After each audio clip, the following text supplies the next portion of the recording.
তো দেখো আমি আর আদিশোনা এখন একা একা বাড়ি আছি।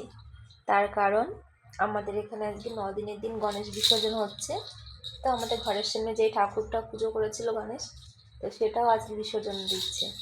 তা আমরাও গিয়েছিলাম, কিন্তু ওখানে প্রচণ্ড লোক আর ডিজের এত আওয়াজ, ছোট বাচ্চা নিয়ে ওখানে থাকাটাও ঠিক না। তো ওই জন্য চলে এলাম। আর ওখানে প্রচণ্ড হাওয়া হচ্ছে, ঠান্ডা হাওয়া, আর কাশি হয়েছে একটু, তো ওর জন্য চলে এসেছি আমরা, না বাবা? হুম। দারুণ এনজয় হয় আমাদের এই গণেশ বিসর্জনে। মানে বড় বড় ডিজে নিয়ে আসে ওখানে, আর সব ডিজে এক জায়গা হয়ে সবাই মিলে আনন্দ করে।